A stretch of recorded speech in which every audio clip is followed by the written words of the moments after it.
Assalamualaikum warahmatullahi wabarakatuh. Perkenalkan, nama saya Sumbari SPD, calon guru penggerak angkatan 7. Bapak fasilitator, Bapak Juwari SPD MA. Bapak pengajar praktek, Bapak Supriyanto SPD. Berikut adalah rancangan aksi nyata modul 1.4 budaya positif yang berjudul menyebarkan pemahaman dan pengalaman penerapan budaya positif di sekolah. Latar belakang. Sekolah yang baik adalah sekolah yang dapat menciptakan rasa nyaman dan memberikan kemerdekaan untuk hidup dan berkembangnya peserta didik di sekolah tersebut sesuai dengan kodratnya. Untuk menciptakan sekolah yang baik, maka diperlukan budaya positif, yaitu dengan cara meninggalkan bentuk penindasan, kekerasan, rasa tidak aman, dan bullying. Sekolah berupaya keras untuk menciptakan bentuk keharmonisan dan membiasakan budaya positif. Namun faktanya murid tidak suka peraturan karena selama ini jika mereka melakukan pelanggaran maka akan mendapatkan hukuman dan cenderung akan mempermalukan diri. Tujuan aksi nyata yaitu menciptakan murid yang merdeka dan disiplin diri yang kuat, menumbuhkan budaya positif di sekolah dengan meyakini nilai-nilai kebajikan universal, menyamakan persepsi guru mengenai budaya positif terkait disiplin positif, keyakinan kelas dan posisi kontrol guru. Tolak ukur. Terbentuknya keyakinan kelas melalui kegiatan kesepakatan kelas yang dilakukan wali kelas dan siswa. Siswa mampu menerapkan dan menjalankan keyakinan kelas yang telah dibuat. Semua guru di SDN Cijeruk mampu menerapkan segitiga restitusi dengan utuh. Lini masa tindakan. Terbentuknya keyakinan kelas melalui kegiatan kesepakatan kelas yang dilakukan wali kelas dan siswa. Siswa mampu menerapkan dan menjalankan keyakinan kelas yang telah dibuat. Semua guru di SDN Cijeruk mampu menerapkan segitiga restitusi dengan utuh. Dukungan yang dibutuhkan. Dukungan dari kepala sekolah, rekan guru, serta murid agar tindakan yang telah disusun dapat dilaksanakan secara lancar dan menyeluruh. Sarana dan prasarana untuk menumbuhkan budaya positif di sekolah. Orang tua murid dalam melakukan budaya positif di rumah. Berikut adalah aksi nyata mengenai budaya positif yang akan saya paparkan. Assalamualaikum warahmatullahi wabarakatuh. Waalaikumsalam. Salam sejahtera bagi kita semua. Salam guru penggerak. Kepada yang terhormat Kepala SD Negeri Cijeruk Kecamatan Blora, beliau Ibu Bunda Luciana SPD, Bapak Ibu guru SDN Cijeruk yang kami hormati. Pertama-tama, marilah kita panjatkan puji syukur atas kehadirat Tuhan Yang Maha Kuasa, karena pada siang hari ini kita masih diberi kesehatan, kenikmatan, serta kesempatan untuk melaksanakan kegiatan diseminasi mengenai budaya positif tanpa kurang suatu apapun. Pada kesempatan kali ini saya ingin mengucapkan terima kasih kepada Bapak Ibu semua yang telah meluangkan waktunya untuk bisa mengikuti kegiatan ini. Bapak Ibu yang saya hormati, izinkanlah saya selaku moderator membacakan susunan acara pada siang hari ini.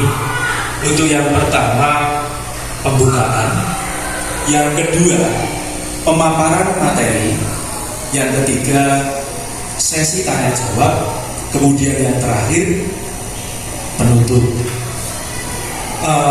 Untuk membuka acara pada siang hari ini, mari Bapak Ibu kita buka dengan membaca bacaan semangat bersama-sama. Bismillahirrahmanirrahim. Kemudian untuk acara berikutnya pemaparan materi mengenai budaya positif yang akan disampaikan oleh rekan kami, beliau Bapak Sutari. Kepada Bapak Sutari kami persilakan. Monggo Pak.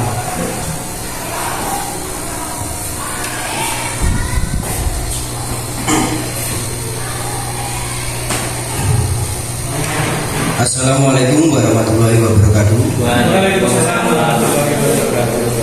Yang saya hormati gurunya selaku Kepala Sekolah SD Nislo, serta rekan-rekan semua, Bapak Ibu guru. Pada kesempatan hari ini saya akan memaparkan mengenai aksi nyata saya, yaitu aksi nyata modul 1.4 yang berjudul menyebarkan pemahaman dan pengalaman penerapan budaya positif di sekolah.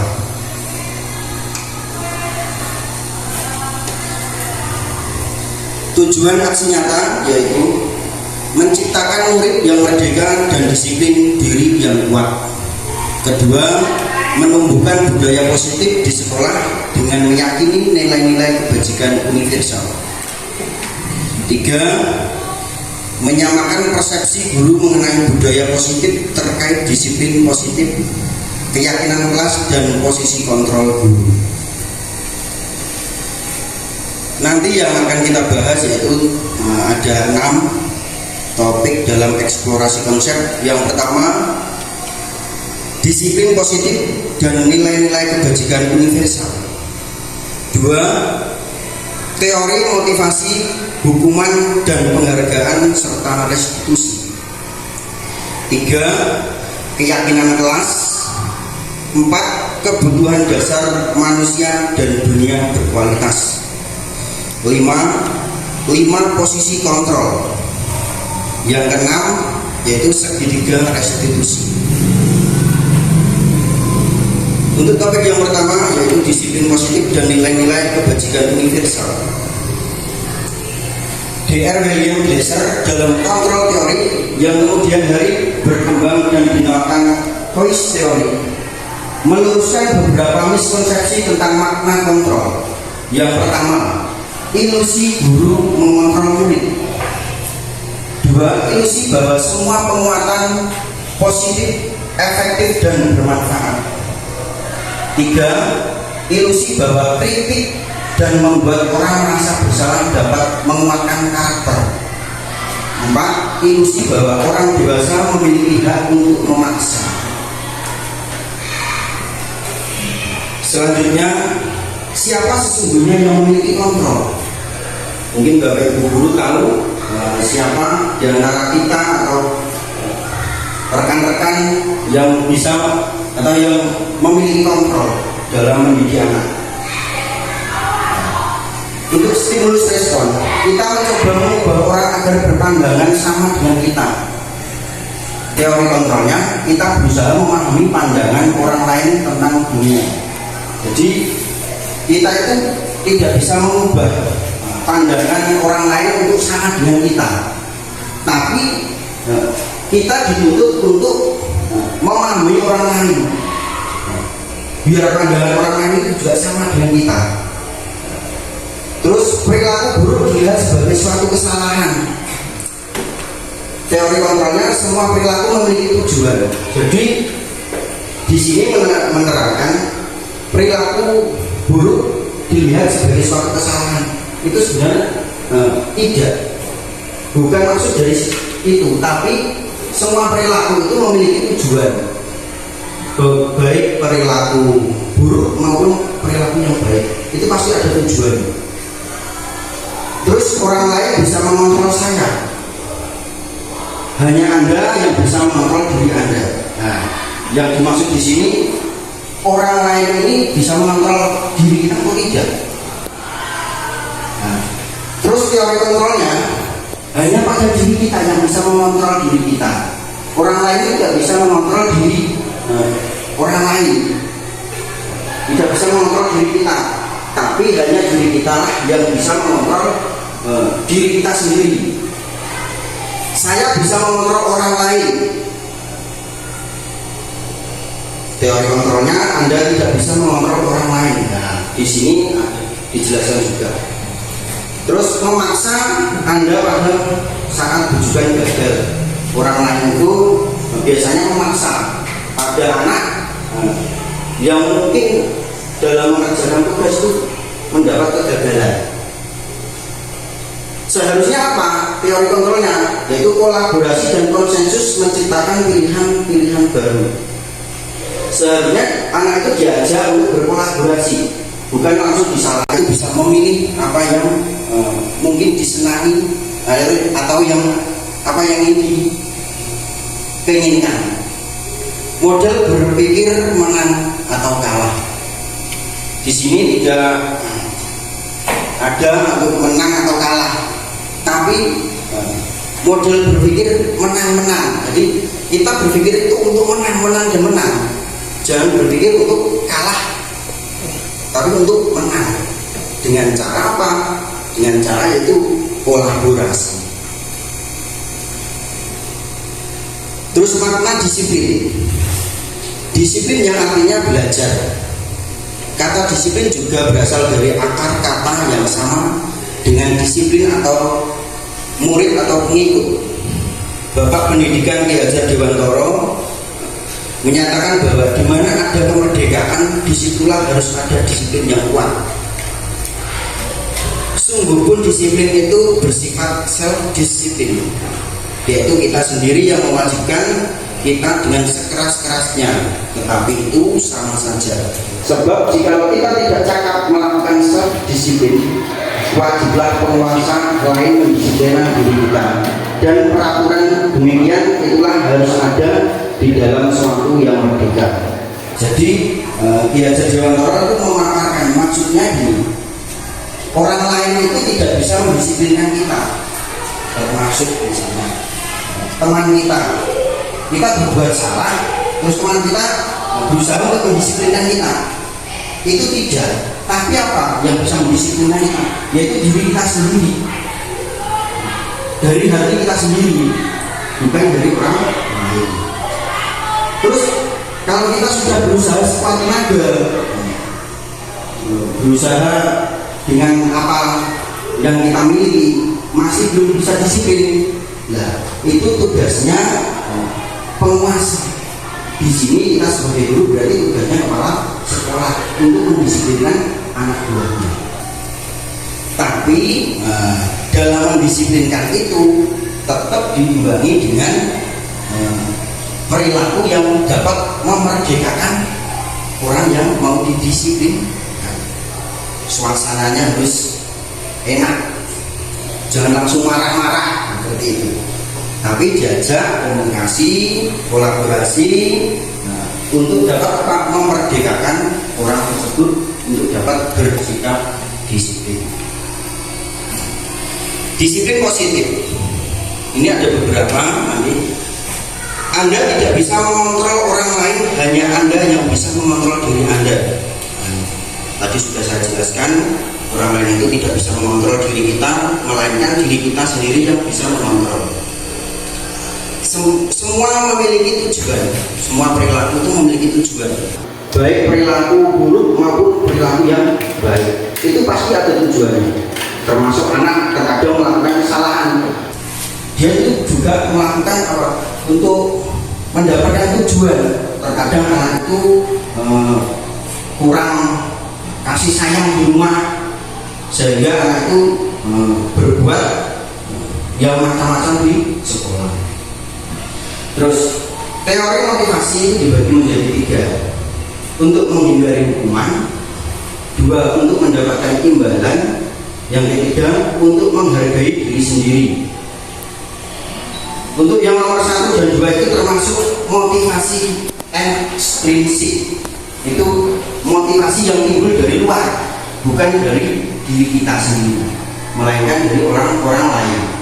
Termasuk kita terkadang berperilaku dengan anak itu juga terkadang ada yang karena anak itu menghindari hukuman, atau anak itu bisa disiplin karena ada imbalannya, disuruh apa nanti kalau ada imbalannya baru berangkat, seperti itu.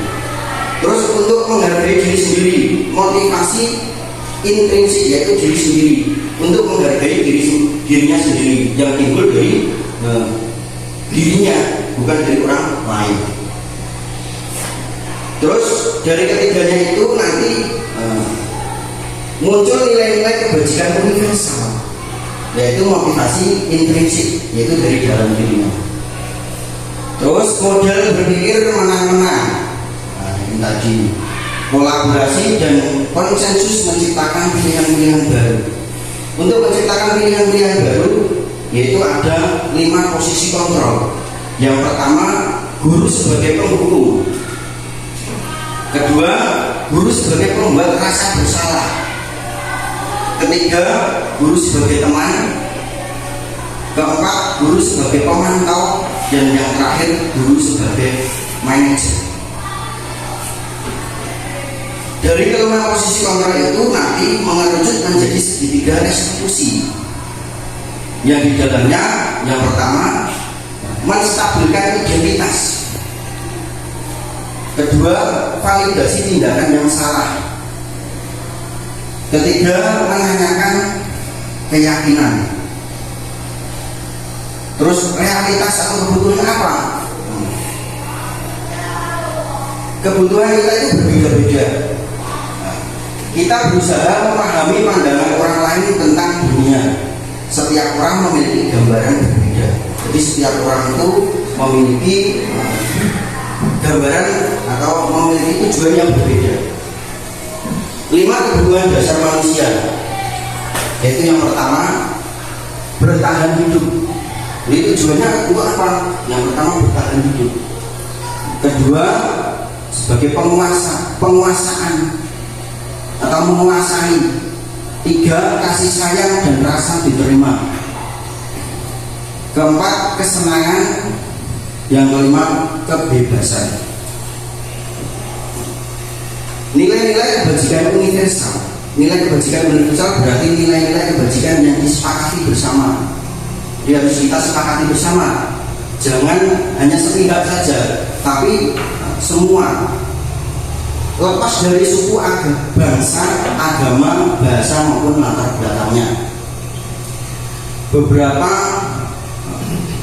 institusi atau organisasi pendidikan memiliki nilai-nilai kebajikan yang diyakini dan disepakati bersama. Salah satunya adalah nilai-nilai kebajikan yang ingin dicapai oleh setiap anak Indonesia, yang dikenal dengan profil pelajar Pancasila. Yang pertama yaitu beriman dan bertakwa kepada Tuhan Yang Maha Esa dan berakhlak mulia.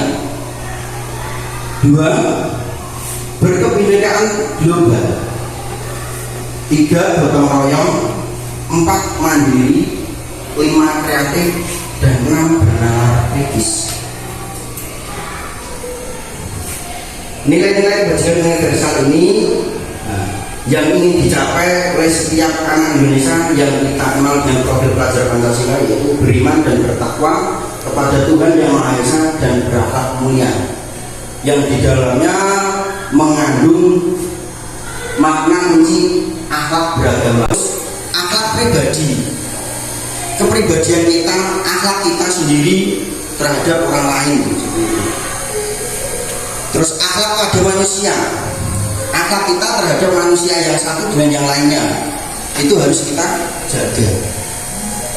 Terus akhlak kepada alam, akhlak kita terhadap alam itu apa? Dengan cara tidak merusak alam, tidak mengotori lingkungan alam yang diciptakan oleh Tuhan. Akhlak bernegara, bagaimana kita berakhlak dengan negara. Di sini biasanya ada gambaran-gambaran agama yang menjurus ke arah terorisme. Nah itu tidak diinginkan oleh negara, melainkan kita harus berakhlak yang baik yang disepakati oleh negara kita, yaitu ada 6 agama yang diyakini di Indonesia. Terus berkebinekaan global. Di sini dijelaskan kita harus mengenal dan mengenali budaya lain, bukan hanya budaya di lingkungan di daerah lain juga. Refleksi dan tanggung jawab terhadap pengalaman kebinekaan. Kita harus bertanggung jawab dengan kebinekaan yang ada di Indonesia, yaitu apa? Bineka Tunggal Ika, berbeda-beda tetapi tetap satu jiwa. Itu dari Sabang sampai Merauke kita harus paham mengenai itu. Menghargai tradisi dan budaya negara atau bangsa lain, dapat membangun komunitas dan bekerja sama dengan baik saat berinteraksi dengan orang tanpa memandang asal usul negara atau ras, dapat memahami dan merenungkan perbedaan serta memaknainya secara positif untuk membangun persaudaraan, selalu mengupayakan terciptanya perdamaian dan keharmonisan sosial tanpa memandang golongan, suku, bangsa maupun agama. Yang ketiga, gotong royong. Di sini menerangkan bahwa bergotong royong dapat kita lakukan untuk membangun apa? Membangun kebersamaan yang bisa dilakukan di sekolah. Contohnya, gotong royong membersihkan lingkungan sekolah, membersihkan ruang kelas dengan membuat kartu piket. Nah, itu termasuk gotong royong yang dapat diterapkan di sekolah atau di SD. Terus mandiri. Contohnya, memiliki kemampuan untuk menyelesaikan tanggung jawabnya secara tepat waktu tanpa bantuan orang lain. Dengan adanya mandiri ini, anak dituntut untuk berperilaku atau melakukan kegiatannya tanpa bantuan orang lain untuk dapat menerapkan sifat mandiri. Dibiasakan itu. Inisiatif untuk memulai sesuatu yang baru dapat mengatasi segala permasalahan yang sedang menimpa dirinya tanpa memerlukan bantuan orang lain. Dengan adanya sifat mandiri itu, anak yang diinginkan yaitu dapat menyelesaikan permasalahan yang dihadapinya secara sendirian, bukan tanpa bantuan orang lain, tapi bagaimana cara dia menyelesaikan permasalahan itu sendiri. Terus mempunyai kemampuan dalam berpikir kritis, kreatif, serta inovatif, selalu menerima nasihat dan masukan dari orang lain. Nah, tidak terlepas dari itu, anak juga harus menerima masukan. Mungkin kegiatan anak itu ada yang keliru atau kurang pas. Nah, tetap anak itu harus bisa menerima masukan dari orang lain. Yang kelima, kreatif. Mampu menciptakan inovasi baru guna menunjang kehidupan di masa depan. Nah, di sini anak dituntut untuk kreatif. Kreatif yang seperti apa? Kreatif misalnya kemarin membuat produk semacam ini. Ini terlihat simpel, tapi kalau anak sudah meyakininya, nanti di kemudian hari anak itu akan memiliki nilai-nilai kreatif, berinovasi dengan hal-hal yang baru. Misalnya dibentuk menjadi mobil atau truk, rumah, itu bisa, yang nanti akan mendapat nilai jual yang baik. Terus 6, bernalar kritis, mencakup pemikiran kritis dan bagaimana cara membedakan sesuatu yang benar adanya dan yang merupakan rekayasa dengan memanfaatkan kemampuan berpikir dalam menilai dan memahami sesuatu. Di sini anak dituntut untuk bernalar kritis. Kalau hal yang dianggap rekayasa, ya jangan diyakini. Tapi kalau yang dianggap itu fakta memang benar adanya, ya, nilai-nilai positif ya itu harus dipakai. Relevansi filosofi pemikiran Ki Hajat Dewamantoro dengan budaya positif. Tujuan pendidikan menurut Ki Hajar Dewantara adalah menuntun segala kodrat yang ada pada anak agar mereka dapat mencapai keselamatan dan kebahagiaan yang setinggi-tingginya, baik sebagai manusia maupun sebagai anggota masyarakat.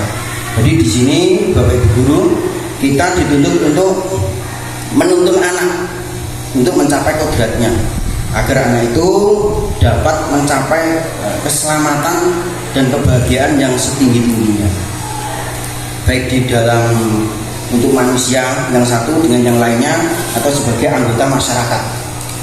Terus untuk mewujudkan tujuan pendidikan sesuai filosofi Ki Hajar Dewantara tersebut, maka perlu ditanamkan budaya positif di sekolah sehingga dapat dijadikan tauladan murid dalam berperilaku dan bersikap. Dengan ditanamkan budaya positif tersebut, maka murid yang berkarakter sesuai dengan profil pelajar Pancasila akan tertanam pada diri murid. Tuntunan yang baik akan menjadi tauladan yang baik pula. Contohnya berperilaku atau tauladan yang baik, datang dan pulang sekolah tepat waktu, atau datang dan pulang misalnya kita mulai belajar, kita membaca doa. Setelah belajar kita juga membaca doa. Atau saat masuk ruangan kita berkumpul lagi di halaman kelas atau halaman sekolah itu membaca Asmaul Husna. Itu termasuk perilaku atau perbuatan yang dapat menjadi tauladan bagi anak-anak, seperti yang sudah dikatakan Bu Nina kemarin, selaku kepala sekolah yang sebelumnya belum ada membaca Asmaul Husna secara bersama-sama di depan sekolah atau di depan kelas. Karena motivasi dari ibu kepala sekolah, kemudian tertanam nilai-nilai yang bagus, menjadi tauladan bagi anak-anak khususnya di lingkungan sekolah. Budaya positif mengajarkan nilai-nilai kebajikan yang merupakan hal kunci yang perlu diajarkan kepada murid-murid kita. Dian Gosi berpendapat bahwa bila kita ingin menumbuhkan motivasi intrinsik, motivasi dari dalam diri seseorang, maka tumbuhkan pemahaman terhadap nilai-nilai kebajikan universal. Jadi kita harus tanamkan dulu. Sebagai guru kita harus mampu memahami nilai-nilai kebajikan universal dan melaksanakan peran kita dengan baik dan benar, sehingga bisa memotivasi murid dan menghantarkan mereka untuk mencapai keselamatan dan kebahagiaan. Ini tentunya yang diinginkan oleh Bapak Ibu guru semua, yaitu untuk mencapai motivasi murid, untuk menghantarkan murid untuk mencapai keselamatan dan kebahagiaan. Bolehkah kita memaksa? Menurut Bapak Ibu, bolehkah kita memaksa? Tidak. Boleh atau tidak? Ya, jawabannya boleh. Memaksa terkadang bisa berhasil, setidaknya untuk jangka pendek. Memaksa itu boleh saja dilakukan, tapi dia akan berpengaruh dalam jangka pendek. Mungkin pada saat itu mereka melakukannya karena rasa takut, ngerti gurunya seperti. Namun ada dampak jangka panjang yang mungkin tidak kita sadari, yaitu perilaku tidak akan menjadi kebiasaan dalam jangka panjang. Hanya sebentar saja, besok diulangi lagi, terus akan hilang ketertarikan, bahkan akan muncul antipati terhadap kegiatan yang dipaksakan. Dengan adanya kita memaksa, nanti timbulnya rasa antipati, tidak respect lagi. Terus yang ketiga, kemerdekaan berekspresi dan potensi anak menjadi terbatas. Kalau kita memaksa anak, akhirnya anak merasa dibatasi, tidak bisa apa yang ia inginkan. Hal tersebut tentu bertolak belakang dengan perilaku disiplin yang kita harapkan. Ki Hajar Dewantara mengingatkan bahwa disiplin yang kuat adalah syarat utama untuk meraih kemerdekaan. Di mana ada kemerdekaan, disitulah harus ada disiplin yang kuat. Nah, di sini untuk mencapai kemerdekaan itu harus memiliki disiplin, harus disiplin yang kuat. Dalam konteks pendidikan, untuk menciptakan murid yang merdeka diperlukan disiplin yang kuat, yaitu disiplin diri dan memiliki motivasi internal. Memiliki motivasi dari dalam diri kita sendiri, bukan motivasi eksternal atau dari luar, melainkan internal dari diri kita sendiri. Sementara merdeka menurut Ki Hajar Dewantara yaitu tidak hanya terlepas dari perintah, akan tetapi juga cakap untuk memerintah diri sendiri. Maksud dari ini yaitu kita itu tidak harus memerintah orang lain, sedikit-sedikit memerintah anak, sedikit-sedikit memerintah orang lain, tapi harus cakap memerintah diri kita sendiri. Diri kita diperintah saja untuk dapat disiplin.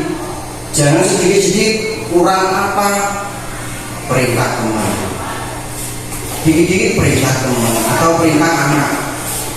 Itu akan menimbulkan apa? Dia orang lain tidak merdeka. Hal yang sama diungkapkan oleh Dian Bose bahwa disiplin diri dapat membuat seseorang menggali potensinya menuju kepada suatu tujuan, sesuatu yang dihargai dan bermakna. Sekarang masuk ke topik teori motivasi, hukuman dan penghargaan serta restitusi. Teori motivasi perilaku manusia ini terbagi menjadi 3, yaitu tadi yang sudah saya sampaikan untuk menghindari ketidaknyamanan atau hukuman. Terus 2, untuk mendapatkan imbalan dari orang lain, institusi atau institusi. Itu juga termasuk motivasi eksternal. Yang ketiga, untuk menghargai diri sendiri. Nah, untuk menghargai diri sendiri itu termasuk motivasi internal.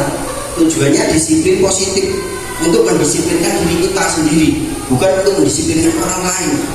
Tujuannya itu kita itu harus disiplin diri sendiri, bukan untuk mendisiplinkan orang lain. Motivasi perilaku, Bapak Ibu guru mana yang tidak ingin melihat muridnya berperilaku disiplin? Pasti Bapak Ibu guru semua pengen anak didiknya bersikap disiplin.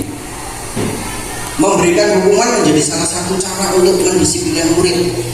Padahal bisa saja hukuman itu membuat murid merasakan sakit dan berdampak jangka panjang.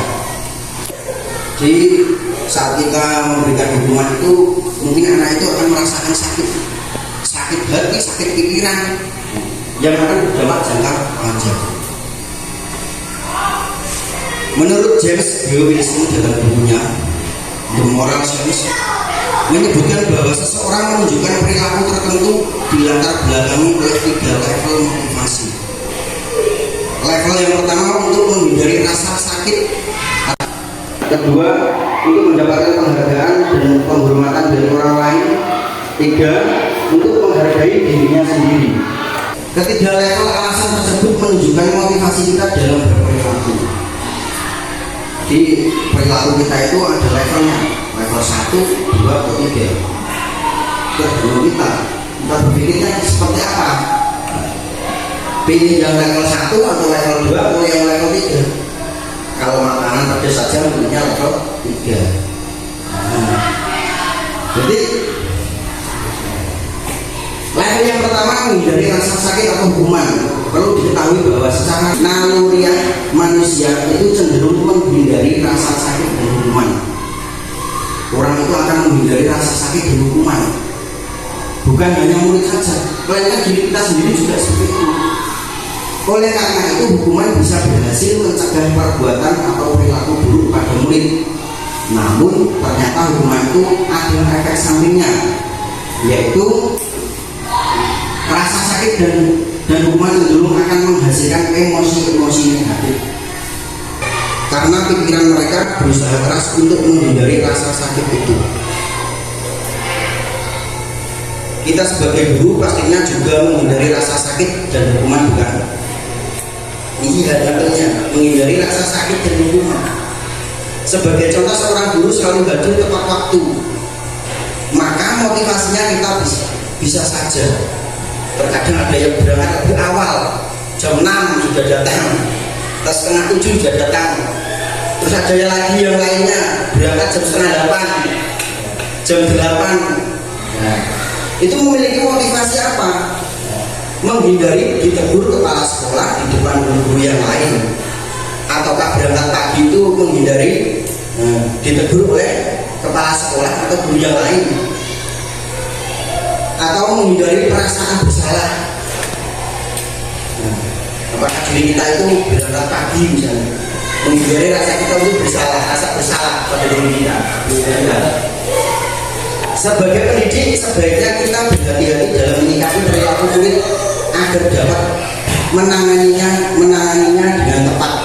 Tidak hanya solusi taktis yang sifatnya sementara seperti hukuman tadi, namun menyadarkan atas akibat dari perilakunya. Hal ini akan membuatnya belajar dari kesalahan dan berusaha untuk tidak mengulanginya lagi. Saat Bapak Ibu melihat perilaku murid yang menunjukkan perilaku buruk, coba lakukan 3 hal ini. Saat murid melakukan kesalahan, jangan langsung menghakimi murid. Coba ajak mereka bicara dari hati ke hati. Terus jadilah pendengar yang baik untuk mereka. Jangan menyela saat murid berbicara. Dengarkan saja sampai akhirnya murid menceritakan motivasi dan alasan dia melakukan perilaku buruk tersebut. Apakah sudah tepat cara kita dalam memahami perilaku murid kita? Lalu apa yang dapat kita lakukan untuk mengidentifikasi perilaku yang ditunjukkan oleh murid? Level 2, motivasi perilaku karena menginginkan hadiah dan pujian. Terkadang anak itu berperilaku karena ingin mendapatkan hadiah atau pengen dipuji oleh bapak ibu semua atau pujian. Agar murid rajin dan mematuhi perintah guru, hadiah dan pujian sering dijadikan cara untuk membujuk murid. Siapa yang tidak suka mendapat hadiah atau pujian? Jelas hampir semua atau sebagian kita semua suka dengan hadiah atau pujian. Bapak Ibu guru, masih ingatkah dulu kita senang dan bahagia saat guru memberikan pujian dan hadiah? Kita dijanjikan jika menjawab pertanyaan dengan benar kita dihadiahi permen atau jajan. Kita diiming-imingi jika bisa mengerjakan dengan cepat, kita bisa pulang lebih awal. Ada Bapak Ibu guru di akhir pembelajaran misalnya dia memberikan soal, bagi siapa yang bisa menjawab dia akan pulang lebih dahulu.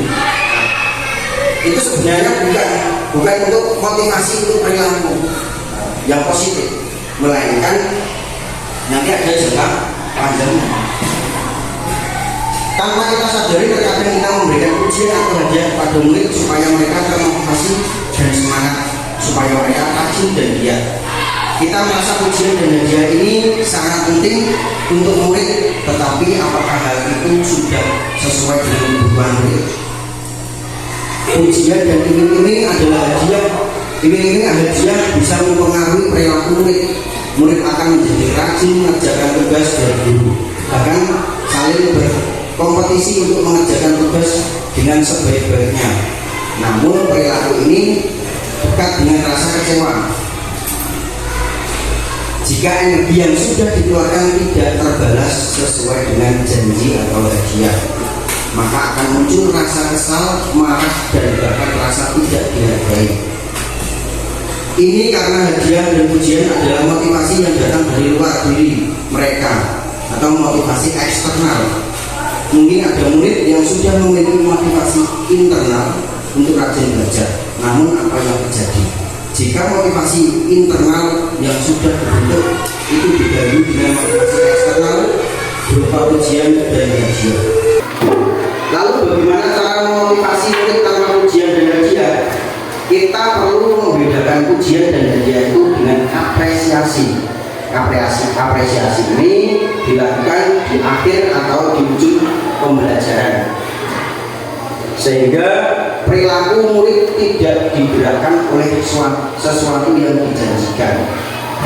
Dan tugas kita adalah mengidentifikasi perilaku murid supaya kita bisa menstimulisasi munculnya motivasi internal yang ada pada diri murid. Mari kita gunakan ujian dan hadiah secara bijak. Hindari menjanjikan dan iming-iming. Apresiasilah secukupnya capaian mereka dan cobalah lebih dekat dengan murid. Pahami motivasi internal yang dimiliki mereka. Setiap murid bisa jadi memiliki motivasi internal yang unik dan berbeda dari murid yang lain. Tumbuhkan dan pupuk motivasi internalnya ini yang akan paling penting. Mari kita renungkan lagi apakah kita sebagai pendidik. Untuk yang ketiga, yaitu level 3, memotivasi perilaku menghargai diri. Konsep diri kita akan menguat jika dilandasi dengan motivasi internal. Berperilaku untuk menghargai nilai yang diyakini oleh dirinya sendiri. Sekarang mari kita ingat waktu kita jadi murid selalu belajar larut malam, rajin membaca karena rasa ingin tahu, pengen mendapatkan nilai yang bagus, pengen dihargai orang lain. Kira-kira apa yang membuat kita menjadi begitu semangat? Sekarang mari kita tanyakan pada diri kita sendiri dengan sungguh-sungguh. Apakah jawabannya ada pada level 2? Pada 2 level tadi sudah kita bahas, atau karena menghargai diri sendiri dan menerapkan nilai-nilai kebajikan yang kita percaya. Menurut James Wilson, 2 motivasi sebelumnya adalah motivasi eksternal, sedangkan motivasi karena menghargai diri sendiri merupakan motivasi internal. Motivasi internal adalah dorongan kuat yang muncul dari dalam diri untuk mencapai tujuan yang diinginkan. Ketika seseorang berperilaku untuk menghargai dirinya, ini akan memperkuat konsep diri tersebut. Ini karena respon dari luar dirinya tidak akan mampu mempengaruhi atas usaha yang dilakukan. Justru malah dapat menguatkan nilai-nilai yang diyakininya karena kontrol berada pada dirinya sendiri. Bagi seorang murid yang diyakini nilai kedisiplinan, maka dia tidak akan datang terlambat pada saat masuk sekolah karena itu bertentangan dengan nilai-nilai yang sudah diyakininya. Perilaku yang muncul atas keyakinan diri akan cenderung bertahan lama dimanapun dan dalam keadaan apapun. Kita sebagai pendidik penting kita sadari bahwa motivasi internal akan membawa manfaat dan membantu pengembangan potensi murid. Untuk dapat memunculkan motivasi internal, murid kita dapat menstimulisasinya dengan pertanyaan-pertanyaan sebagai berikut. Nilai baik apa yang kamu percayai? Apa respon dari luar jika kamu berperilaku sesuai dengan nilai yang kamu percayai? Apakah kamu tidak melakukan sesuatu sesuai dengan nilai-nilai yang kamu yakini? Akan membuatmu merasa puas, nyaman, dan bahagia. Kamu ingin menjadi orang yang seperti apa?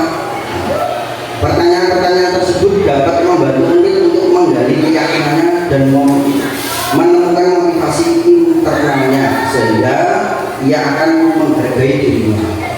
Apa itu restitusi? Restitusi adalah proses menciptakan kondisi bagi murid untuk memperbaiki kesalahan mereka sehingga mereka bisa kembali pada kelompok mereka dengan karakter yang lebih kuat. Restitusi juga merupakan proses kolaboratif yang mengajarkan murid untuk mencapai solusi untuk masalah mereka dan membantu murid berpikir tentang orang seperti apa yang mereka ingin menjadi. 9 ciri-ciri restitusi. Yang pertama, bukan untuk menebus kesalahan, namun untuk belajar dari kesalahan. 2, memperbaiki hubungan. 3, tawaran dan bukan paksaan. 4. Restitusi menuntut untuk melihat ke dalam diri. 5. Restitusi mencari kebutuhan dasar yang mendasari tindakan. 6. Restitusi diri adalah cara yang paling baik. 7. Restitusi fokus pada karakter bukan tindakan. 8. Restitusi fokus pada solusi. 9. Restitusi mengembalikan murid yang berbuat salah pada kelompoknya. Topik 3. Keyakinan kelas. Mengapa tidak peraturan saja? Mengapa harus keyakinan kelas? Mengapa kita memiliki peraturan harus membawa SIM bila mengendari kendaraan roda 2 ataupun roda 4? Tentunya pasti ada tujuannya. Mengapa kita memiliki peraturan 3M, menggunakan masker, mencuci tangan, dan menjaga jarak 1,5 meter? 3. Mengapa kita memiliki peraturan harus datang tepat waktu pada saat mengikuti pelatihan? Untuk mendukung motivasi intrinsik, kembali ke nilai-nilai atau keyakinan-keyakinan yang lebih menggerakkan seseorang dibandingkan mengikuti serangkaian peraturan-peraturan. Di dalam kelas biasanya kita membuat peraturan. Peraturan ini, peraturan kelas kita buat bersama-sama. Kemudian nanti setelah dibuat, kita merujuk kepada keyakinan kelas. Keyakinan kelas yang seperti apa yang ingin dicapai, yang ingin dipinginkan oleh anak-anak serta bapak ibu guru semua. Terus kalau keyakinan kelas sudah terbentuk, maka akan membentuk lingkungan positif. Lingkungan kita menjadi positif. Dengan adanya lingkungan positif, terbiasalah budaya positif.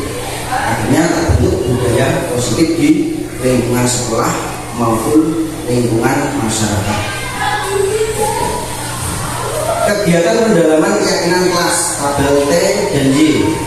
Bersikap, tampak bersikap positif, tampak seperti.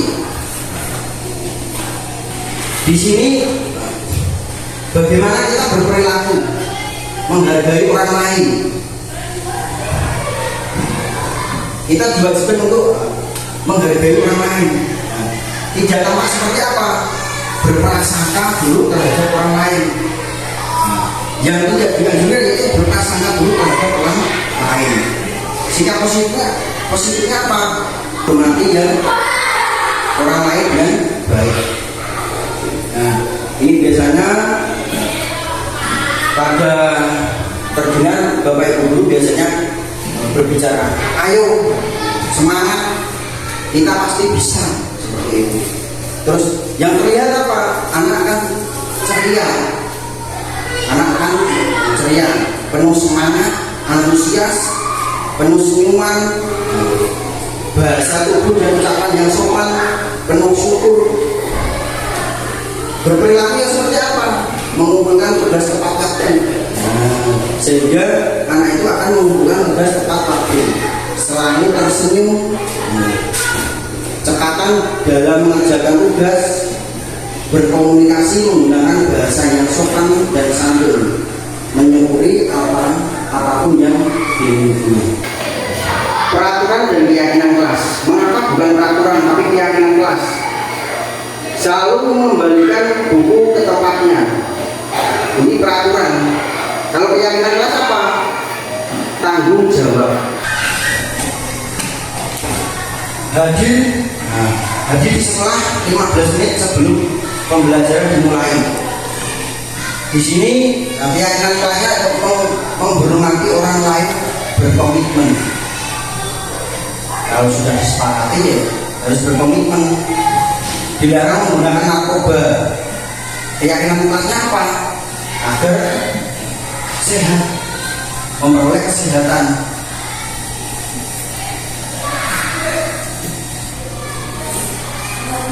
Keyakinan kelas adalah sesuatu yang diyakini bersama yang berasal dari penyatuan pikiran untuk menjadi nilai-nilai kebajikan untuk diturunkan di kelas-kelas. Keyakinan akan lebih memotivasi seseorang dari dalam atau memotivasi secara intrinsik.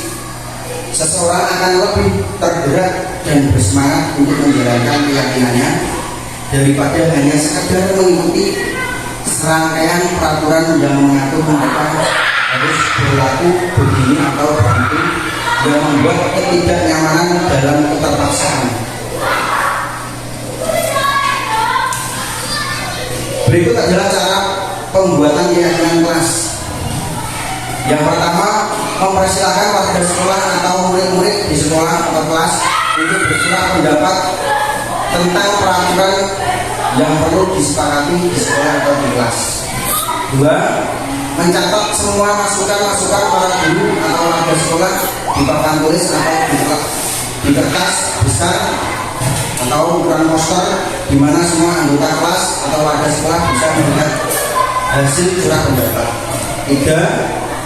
Susunan keyakinan kelas sesuai prosedur atau pembentukan keyakinan sekolah atau kelas. Gantilah kalimat-kalimat dalam bentuk negatif menjadi positif. Contohnya, kalimat negatif itu pelajaran sudah dimulai sejak tadi, tapi kamu baru masuk karena nakal. Cepat kembali ke tempat dudukmu. Nah, itu termasuk kalimat negatif. Kalimat positifnya apa? Kenapa kamu telah masuk kelas? Pelajaran sudah dimulai sejak tadi. Apakah terjadi sesuatu? Ditanyakan dengan baik-baik, santai saja, yang santai. Seperti yang di luar, anak bermain terus walaupun pelajaran sudah dimulai.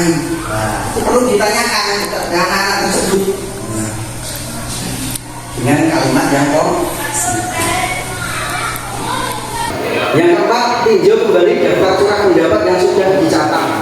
Anda mungkin akan menempati bahwa pernyataan yang tertulis di sana masih banyak yang berupa peraturan-peraturan. Selanjutnya, ajak warga sekolah atau murid-murid untuk menemukan nilai kebajikan atau keyakinan yang dituju dari peraturan tersebut. 5. Tinjau ulang keyakinan sekolah atau kelas secara bersama-sama. Seharusnya setelah beberapa peraturan telah disatukan menjadi beberapa keyakinan, maka jumlah butir pernyataan keyakinan akan berkurang.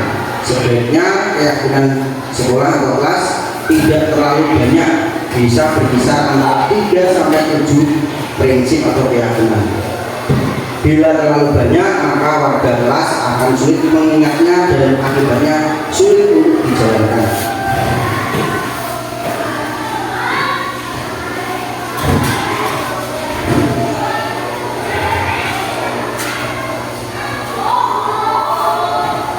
Berikut adalah contoh keyakinan kelas.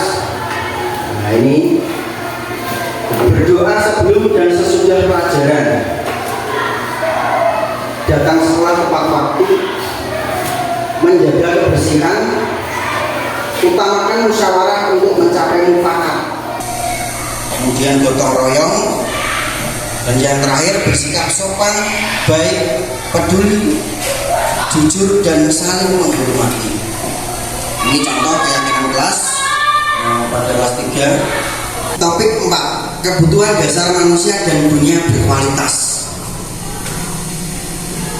Kebutuhan dasar manusia dan dunia berkualitas ini tadi sudah saya sebutkan. Untuk manusia dapat bertahan hidup, yaitu harus ada apa? Kasih sayang dan rasa diterima, terus kesenangan, terus adanya kebebasan dan penguasaan.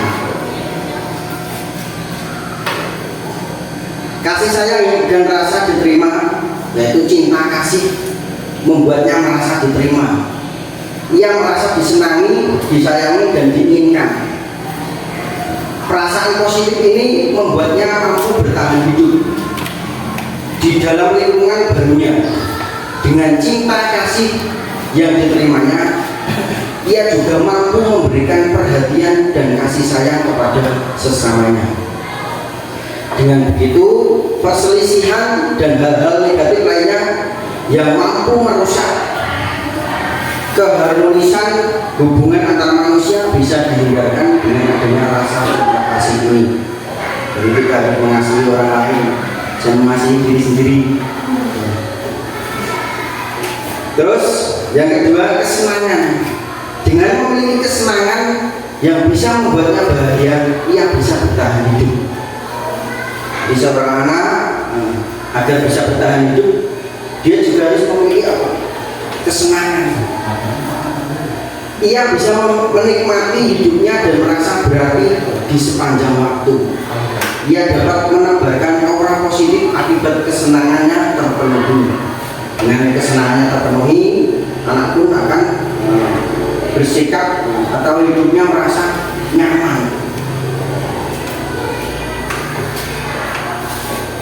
3. Kebebasan. Kebebasan yang diinginkan manusia untuk bertahan hidup sebenarnya terletak pada kebebasan berbicara, bertindak, dan berpikir. Selama kebebasan itu tidak mengganggu kebebasan orang lain, maka tidak jadi soal. Namun bila kebebasan tersebut merusak keharmonisan hubungan antara manusia, maka kebebasan tersebut tidak dapat dibiarkan. Contohnya, kebebasan yang dilindungi di Indonesia adalah kebebasan berkumpul dan berserikat, kebebasan memeluk agama. Di setiap manusia itu memiliki kebebasan untuk berbicara, tapi harus ada batas kontrolnya. Terus kebebasan memeluk agama. Di Indonesia ada 6 agama yang diyakini. Tinggal kita memilih mana yang dianggap atau mana yang diyakini. 4. Penguasaan. Rudianto menyatakan bahwa penguasaan merupakan kemampuan seseorang yang dapat diwujudkan baik dari teori maupun praktik. Seseorang dapat melakukan dikatakan menguasai sesuatu apabila orang tersebut mengerti dan memahami materi atau konsep tersebut sehingga dapat menerapkannya pada situasi atau konsep baru. Nah, di sini orang dianggap cakap atau orang dianggap mampu memahami materi bila mana orang itu dapat menerapkan konsep-konsep baru. Topik yang kelima yaitu 5 posisi kontrol.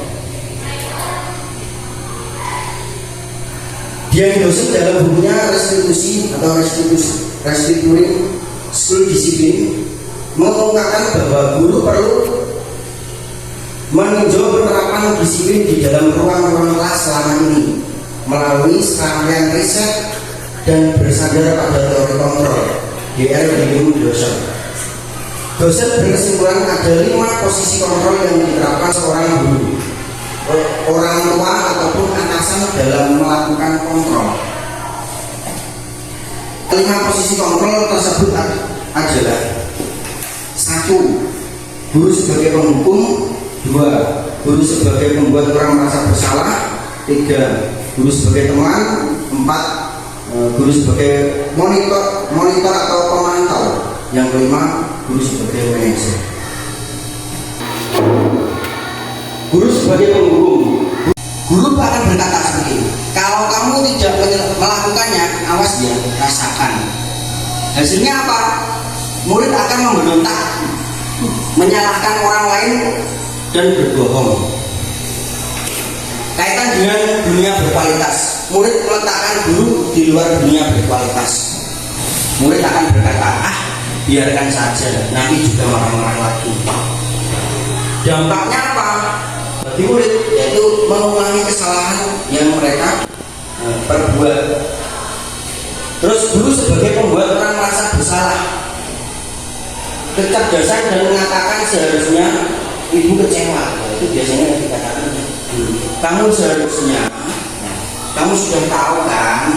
Itu biasanya dikatakan itu. Hasilnya apa? Anak itu akan menyembunyikan atau menyangkal dan berbohong. Kaitannya dengan dunia berkualitas yaitu murid meletakkan guru di dalam dunia berkualitas. Murid akan berkata, maafkan saya. Terus dampaknya apa bagi murid? Anak akan merasa rendah diri, Terus guru sebagai teman biasanya juga akan berkata, ayolah lakukan demi ibu, masa kamu tidak mau? Hasilnya apa? Anak akan ketergantungan dengan guru tersebut. Kaitannya dengan dunia berkualitas apa? Murid meletakkan guru sebagai orang yang sangat penting di dunia berkualitas. Murid akan berkata, saya pikir bapak atau ibu atau teman saya aturannya dijelaskan semua, peraturannya semua, ada 10 ditanyakan semua. Hasilnya apa? Menyesuaikan diri bila diawasi. Kalau tidak diawasi, dia tidak akan menghiraukannya lagi. Kaitannya dengan dunia berkualitas apa? Murid meletakkan guru peraturan dan hukuman di dunia berkualitas.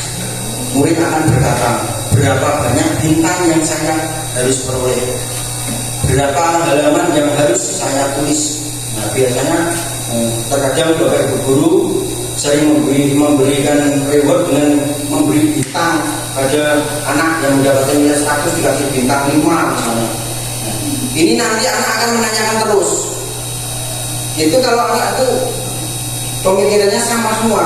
Kalau anak yang pemikirannya agak kurang, dia akan tidak pernah akan mendapatkan nilai yang bagus, sehingga dia akan merasa apa? Menitik beratkan pada sanksi atau hadiah. Hadiah apa yang akan saya boleh? Sehingga dia akan merasa dirinya berbeda dengan anak-anak yang lain.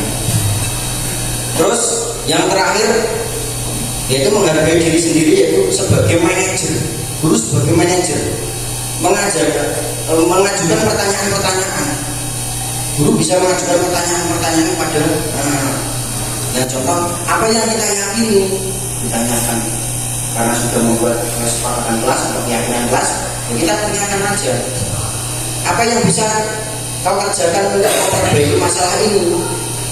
Nah, hasilnya menguatkan pribadi. Dampaknya dalam dunia berkualitas apa? Murid meletakkan dirinya sebagai individu yang positif dalam dunia berkualitas. Murid akan berkata, bagaimana cara saya bisa memperbaiki keadaan. Akhirnya anak itu berpikir bagaimana cara dia untuk memperbaiki keadaan. Dampaknya apa?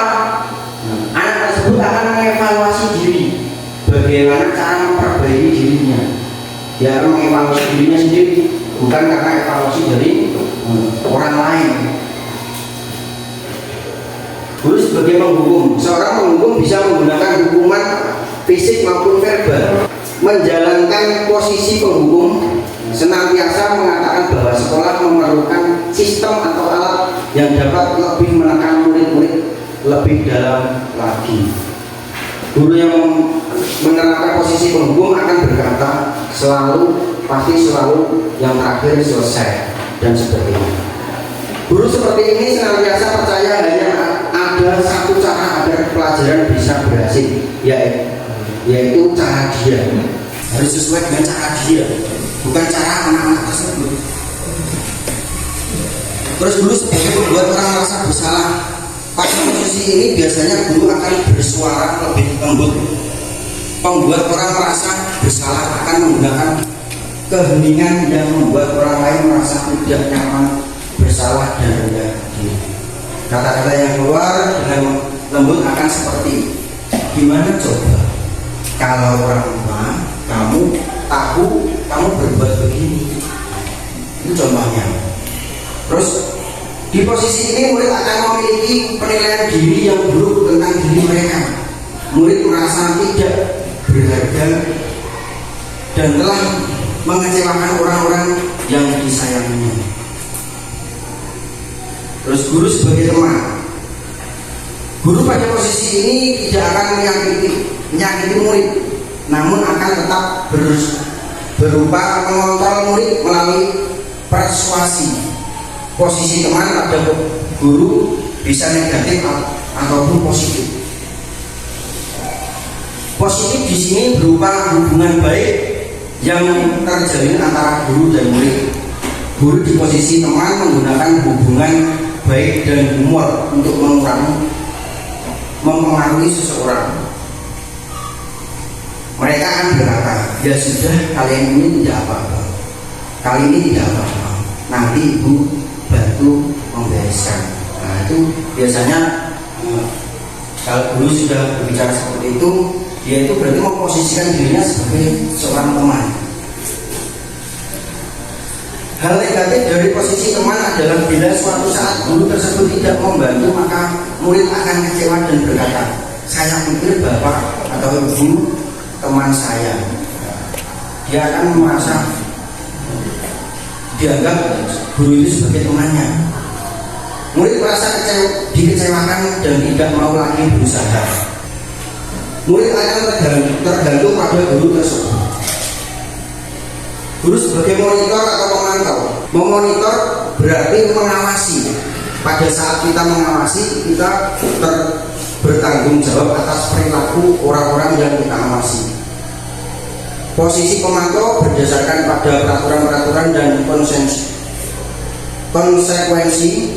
Dengan menggunakan sanksi atau konsekuensi, kita dapat memisahkan hubungan pribadi kita dengan murid sebagai seseorang yang menjalankan posisi pemantau. Biasanya dia akan berkata seperti ini, sanksi atau konsekuensi apa? Ditanyakan. Peraturannya apa yang telah kamu lakukan? Seorang pemantau sangat mengandalkan penghitungan, catatan, data, dan yang dapat digunakan sebagai bukti atas perilaku seseorang. Posisi ini akan menggunakan stiker, slip catatan, daftar cek. Posisi monitor sendiri berawal dari teori stimulus respon yang menunjukkan tanggung jawab guru dalam mengontrol murid. Nah, biasanya kalau guru memberikan catatan-catatan pada anak, berarti guru itu memposisikan dirinya sebagai pemantau. Untuk yang terakhir, yaitu guru sebagai manajer, adalah posisi mentor di mana guru berbuat sesuatu bersama dengan murid. Setiap tindakannya itu bersama dengan murid. Mempersilahkan murid mempertanggungjawabkan perilakunya, mendukung murid agar dapat menemukan solusi atas permasalahannya sendiri. Seorang manajer telah memiliki keterampilan di posisi teman maupun pemantau, dan dengan demikian bisa jadi di waktu tertentu kembali kepada kedua posisi tersebut bila diperlukan. Namun bila kita menginginkan murid-murid kita menjadi manusia yang merdeka, mandiri dan bertanggung jawab, maka kita perlu mengacu kepada restitusi yang dapat menjadikan murid kita seorang manajer bagi dirinya sendiri. Di manajer, murid diajak untuk menganalisis kebutuhan dirinya. Di bagian manajer ini, guru dituntut untuk menganalisis kebutuhan apa yang diinginkan, kebutuhan apa yang ingin dicapai.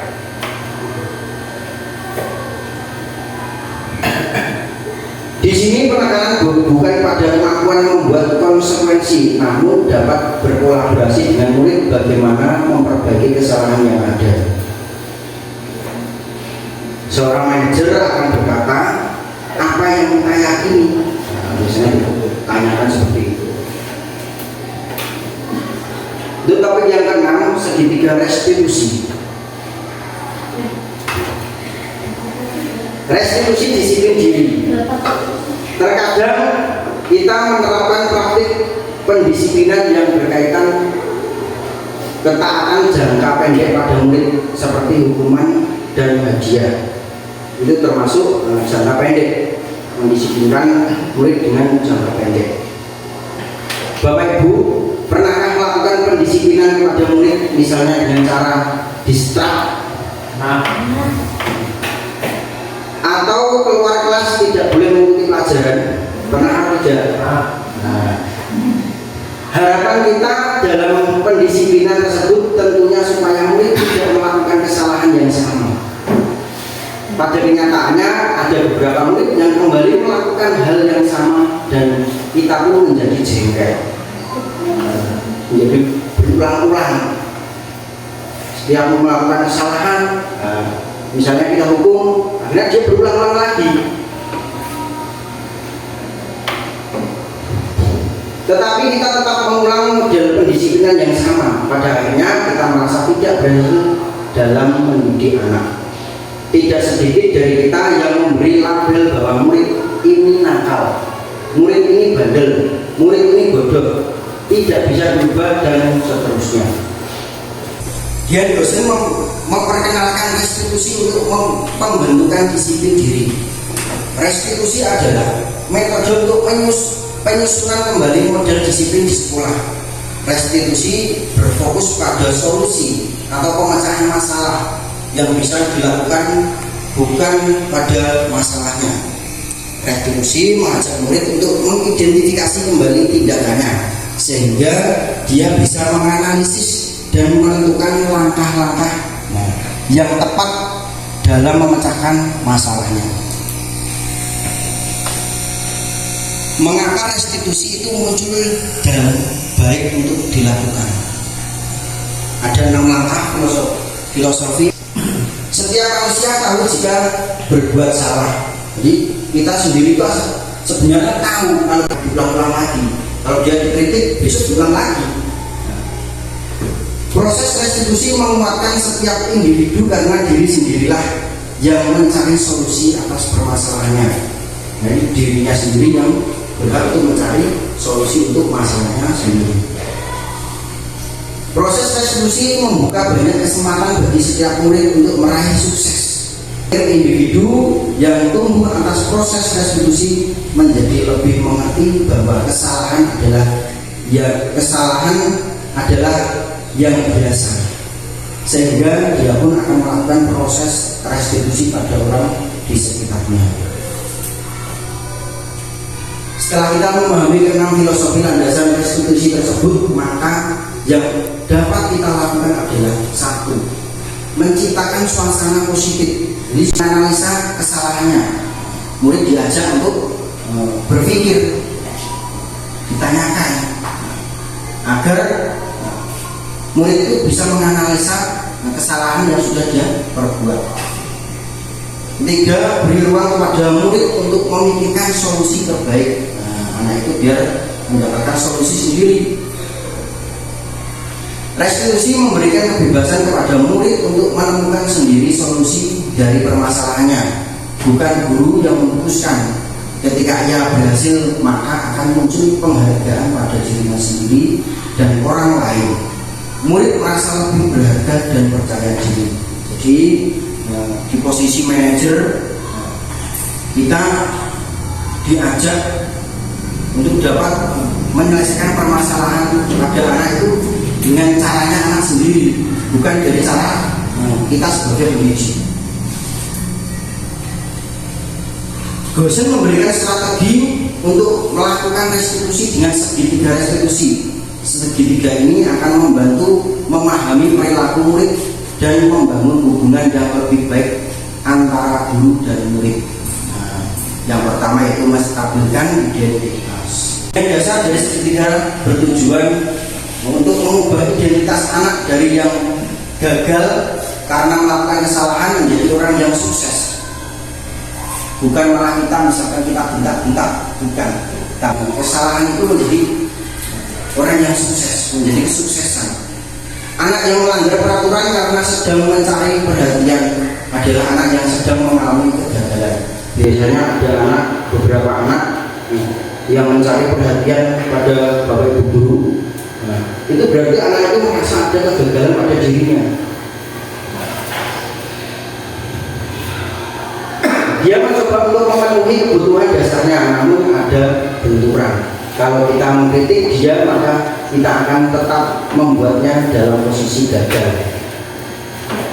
Kalau kita ingin menjadi reflektif, maka kita harus meyakini si anak dengan cara mengatakan kalimat-kalimat ini. Berbuat salah itu tidak apa-apa. Anak ditanya, kasih masukan seperti itu. Berbuat salah itu tidak apa-apa, karena berbuat salah itu bukan dirimu sendiri. Tidak ada manusia yang sempurna. Saya juga pernah melakukan kesalahan seperti itu. Itu bukan hanya anak saja, tapi kita juga pernah melakukan kesalahan. Kita bisa menyelesaikan ini. Bisa ditanya seperti itu. Terus untuk sesi yang kedua yaitu validasi tindakan yang salah. Setiap tindakan kita dilakukan dengan suatu tujuan. Jadi, tindakan yang kita lakukan itu pasti ada tujuannya, yaitu memenuhi kebutuhan dasar. Kalau kita memahami kebutuhan dasar apa yang mendasari sebuah tindakan, kita akan bisa menemukan cara-cara paling efektif untuk memenuhi kebutuhan tersebut. Menurut teori kontrol, semua tindakan manusia, baik atau buruk, pasti memiliki maksud atau tujuan tertentu. Seorang guru yang memahami teori kontrol pasti akan mengubah pandangannya dari teori stimulus respon ke cara berpikir proaktif yang menggali tujuan dari setiap tindakan. Tapi bila sikap kita mendapat perhatian kita, maka itu telah memenuhi kebutuhan anak tersebut. Kalimat-kalimat yang di bawah ini yang mungkin terdengar asing buat guru, namun bila dikatakan dengan nada tanpa menghakimi akan memvalidasi kebutuhan mereka. Yang pertama, padahal kamu bisa melakukan yang lebih baik dari ini ya. Kamu pasti punya alasan mengapa melakukan hal itu. Nah, kamu patut bangga pada dirimu sendiri karena kamu telah melindungi sesuatu yang penting buatmu. Kamu boleh mempertahankan sikap itu, tapi kamu harus menambahkan sikap yang baru. Yang ketiga yaitu menanyakan keyakinan. Teori kontrol menyatakan bahwa kita pada dasarnya termotivasi secara internal ketika identitas sukses telah mencapai langkah 1 dan tingkah laku yang salah terhadap divalidasi langkah 2, maka anak akan siap untuk dihubungkan dengan nilai-nilai yang dia percaya dan berpindah menjadi orang yang dia inginkan. Pertanyaan-pertanyaan yang sering muncul pada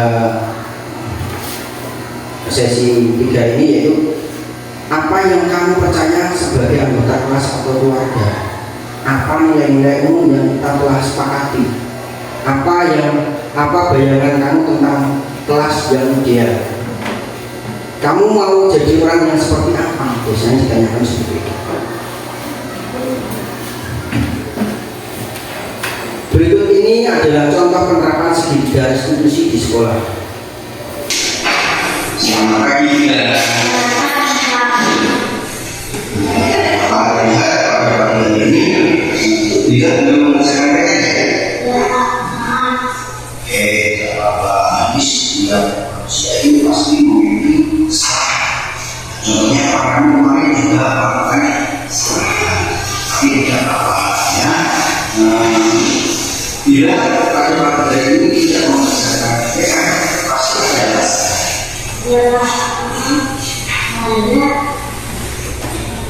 Itu terlalu berat sehingga saya lupa pelajaran PTN tapi ini sangat dari pelajaran. Ya Allah ya, menurut dia ini ada yang kelas. Kalau ada yang kelas, yang kelas yang seperti apa ini? Dia ada.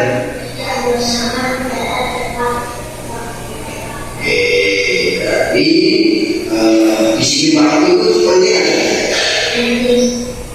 Untuk memperbaiki keyakinan kelas yang sudah diadakan untuk kedepannya, bila ini yang seperti apa? Di sini Pak sudah Oke, jadi misalnya gimana bila ingin mengerjakan ilmu itu kan, terus selanjutnya seperti orang yang seperti apa untuk kedepannya agar permasalahan ini dapat atasi semua. Oke, terima kasih. Sekarang kita boleh melanjutkan mengerjakan tugas yang belum selesai. Terima kasih. Itulah tadi contoh penerapan segitiga restitusi yang saya lakukan di kelas saya. Yang terakhir, Allah tidak akan mengubah nasib suatu kaum kecuali mereka sendiri yang mengubahnya. Ini saya mengutip dari Al-Quran surat Ar-Ra'd ayat 2. Allah tidak akan mengubah diri orang lain kecuali dirinya sendiri yang mengubahnya. Seperti itu. Saya kira cukup dari saya. Terima kasih. Kurang lebihnya mohon maaf. Terima kasih Bapak Ari. Nah, demikian tadi pemaparan materi mengenai budaya positif yang telah disampaikan oleh Bapak Ari. Sangat luar biasa pemaparan yang sudah disampaikan tadi. Berikutnya untuk acara yang ketiga, ini adalah sesi tanya jawab. Untuk sesi tanya jawab ini kami buka 2 penanya. Mohon untuk nanti yang bertanya bisa angkat tangan terlebih dahulu. Bapak Ibu, dipersilakan. Oke, Bu Nina, monggo Bu. Terima kasih waktu yang diberikan kepada saya. Tadi saya sudah melihat beberapa paparan dari topik 1 sampai 6. Itu kayaknya terlalu berat ya, secara teori. Tetapi apa itu masuk gitu di dalam pembelajaran sehari-hari? Karena teorinya begitu banyak. Terus dalam pemaparan memang bagus. Pak Ari, yang saya tanyakan begini, topik 3 itu tadi saya sudah mencatat tentang perbedaan apa antara pembelajaran dahulu sama sekarang. Karena ketika zaman dahulu saya masih kecil, itu pembelajaran itu kayaknya kan masuk. Jadi padahal sederhana. Para guru itu kan dulu cuma lulusan SPG atau dulu SPG atau apa juga. Tapi dia bisa memasukkan materi ke anak itu kok langsung nyantol itu. Tapi kalau sekarang mungkin kenapa kok teori banyak tapi kok anak-anak kadang tidak ada nyantol aja nggak bisa gitu.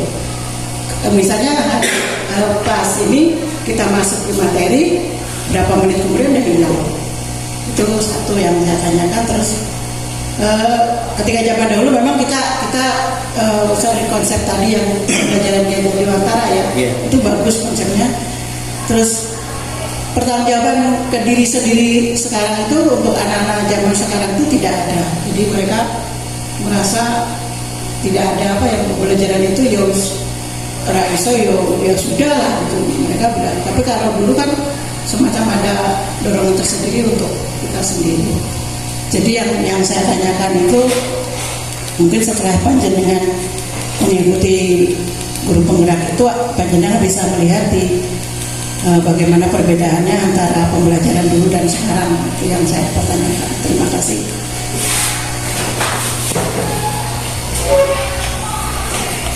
Terima kasih Ibu Dina atas pertanyaan yang sangat bagus. Ini untuk pertanyaan Bu Dina langsung dijawab saja sama Pak Ari. Tadi untuk pertanyaannya yang pertama tadi apa perbedaan pembelajaran pada pembelajaran zaman dulu sama pembelajaran zaman sekarang itu berbeda. Maka Pak Ari.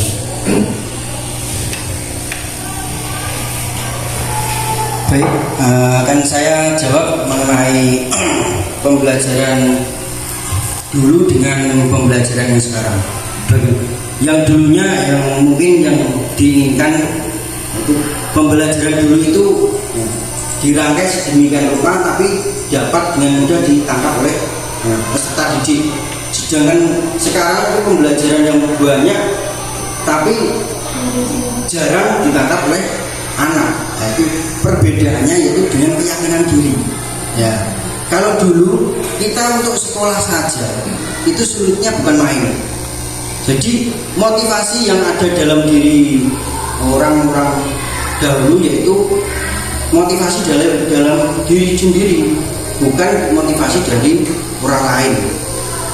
Contohnya mau bayar SPP saja dulu itu sulitnya bukan main, karena orang tua mendapatkan uang untuk membayar saja sangat sulit. Sehingga anak itu kalau sudah belajar, sudah sekolah, dia akan fokus meyakini dirinya sendiri, bukan karena orang lain. Terkadang terus anak tersebut belajar dengan rajin di rumah, ada PR langsung dikerjakan sendiri tanpa ada campur tangan dari orang tua. Kalau sekarang biasanya anak diberi tugas, ada campur tangan dari orang tua. Nah, itu yang membuat pembelajaran dulu dengan yang sekarang ini berbeda. Jadi anak merasa ketergantungan, tidak meyakini dirinya sendiri, tidak meyakini pemikirannya dia sendiri. Jadi budaya positif yang dulu itu memang timbul dari diri kita sendiri, bukan dari orang lain, karena keyakinan tadi. Terus yang sekarang ini banyak kebutuhan anak yang selalu sedikit-sedikit langsung dikasih ke orang tua, langsung dikasih guru. Nah, itulah kegiatan dari pembelajaran ini tadi. Kita mengacu untuk yang terakhir yaitu tadi pada posisi manajer. Jadi guru harus diposisikan sebagai manajer agar pembelajaran ini bisa tercapai. Karena permasalahan yang sekarang ini sangat banyak sekali, karena adanya HP atau gadget, itu sekarang sudah mempengaruhi, sehingga anak menjadi malas untuk belajar. Mungkin dengan diterapkannya segitiga restitusi tadi, anak bisa mencoba untuk berpikir lagi bagaimana untuk meyakini suatu permasalahan secara sendiri. Selanjutnya untuk penanya satu lagi ya, mohon Bapak Ibu kami silakan, misalkan ada yang mau ditampilkan. Oke, Bu Sri, silakan. Terima kasih buat waktunya. Untuk materi yang disampaikan Pak Sundari luar biasa. Mungkin untuk kurikulum Merdeka ini juga bisa kita manfaatkan terutama di kelas 1 dan kelas 4. Untuk yang saya tanyakan hari ini, saya juga masih bingung Pak Sundari. Apa yang perlu kita lakukan sebagai seorang pendidik dalam membangun dan mengembangkan budaya sekolah yang berkarakter? Nah, di sini saya juga masih bingung bagaimana caranya seperti itu Pak Sundari. Terima kasih waktunya.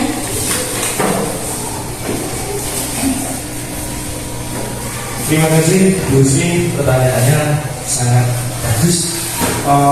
Tadi yang dikatakan apa yang perlu kita lakukan sebagai seorang pendidik kaitannya dengan menciptakan atau membentuk budaya sekolah yang berkarakter. Begitu pertanyaan dari Bu Sri. Mohon untuk Pak Sundari kiranya menjawab.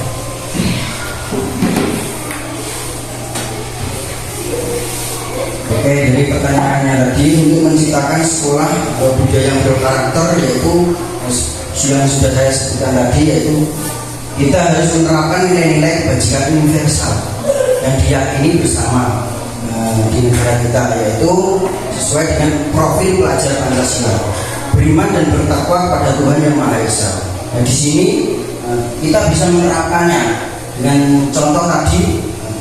Sebelum pembelajaran dimulai, kita bersama-sama membacakan Asmaul Husna secara bersama-sama. Itu termasuk sudah menanamkan karakter tentang pelajar Pancasila, yaitu tentang beriman dan bertakwa kepada Tuhan Yang Maha Esa dan berakhlak mulia, berdoa sebelum dan sesudah pembelajaran. Itu juga menanamkan karakter. Terus membiasakan anak untuk sholat berjamaah pada waktu sebelum pulang, itu tepatnya jam 12 itu biasanya dibiasakan. Itu contoh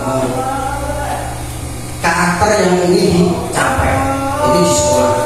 Terus berkebinekaan global, dengan anak sudah mengetahui beberapa misalkan kita beragama Islam, yang satunya beragama Kristen, terus Hindu. Tapi dengan kebinekaan global ini, anak itu mampu menghormati satu sama lain. Nah, itu yang diinginkan.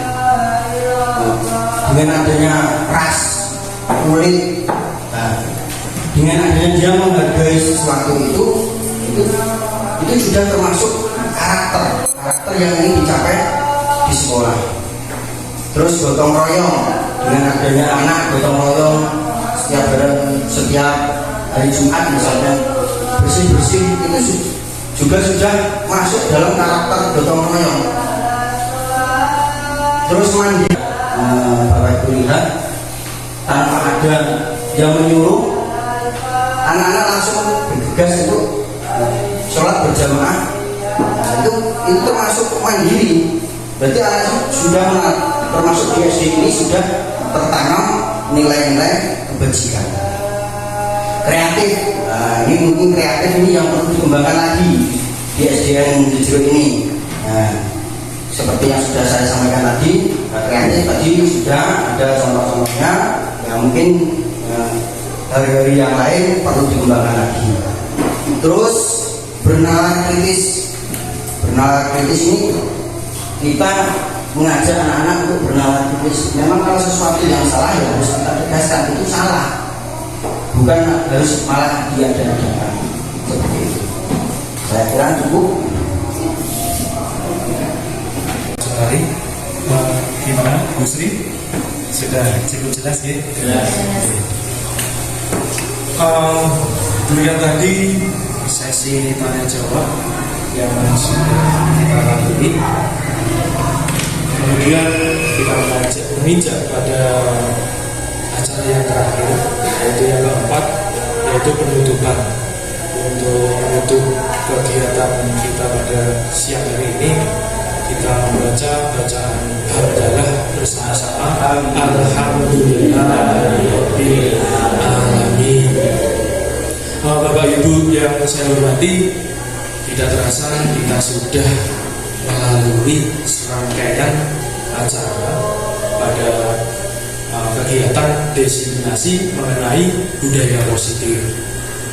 Tidak lupa kami ucapkan terima kasih kepada Bapak Ibu semua yang telah berpartisipasi, memberikan dukungan, sudah bekerja sama. Jadi saya ucapkan terima kasih. Berikutnya saya sebagai moderator, kalau ada salah ucap maupun tindakan kami, saya mohon maaf. Sekian dari kami. Wabillahi taufiq wal hidayah. Wassalamualaikum warahmatullahi wabarakatuh. Waalaikumsalam. Perkenalkan, nama saya Nina Luxiana SPD. Saya sebagai Kepala Sekolah SDN Jejero. Setelah saya melihat tadi tentang seminar atau materi yang dipaparkan dari Pak Suntari tentang menyebarkan pemahaman dan pengalaman penerapan budaya positif di sekolah, yang beliau sampaikan pada aksi nyata modul 1.4 itu tentang budaya positif. saya sudah melihat bahwa beliau itu sangat baik dalam memberikan pemaparan tentang materi dan budaya positif di sekolah itu memang sudah diterapkan beberapa kali dan itu sangat menginspirasi. Mudah-mudahan kedepannya bisa diterapkan juga untuk para guru SDN Jejeruk dan bisa menjadikan inspirasi atau motivasi bagi mereka untuk menjadi guru penggerak atau mendaftarkan diri menjadi calon guru penggerak. Mungkin itu yang saya sampaikan, kurang lebihnya saya mohon maaf. Terima kasih. Assalamualaikum warahmatullahi wabarakatuh. Perkenalkan, nama saya Sri Kustina dari SD Negeri Jejeruk Blora. Saya rekan kerja dari Bapak Suntari. Terima kasih buat Bapak Suntari telah memberikan materi yang sangat luar biasa, yaitu menyebarkan pemahaman dan pengalaman penerapan budaya positif di sekolah, yaitu dengan aksi nyata modul 1.4 tentang budaya positif. Materi yang disampaikan Bapak Suntari sangatlah baik dan bagus sehingga terinspirasi bagi kita semua, dan mudah-mudahan saya dan teman saya bisa ikut guru penggerak tahap berikutnya. Terima kasih. Wassalamualaikum warahmatullahi wabarakatuh.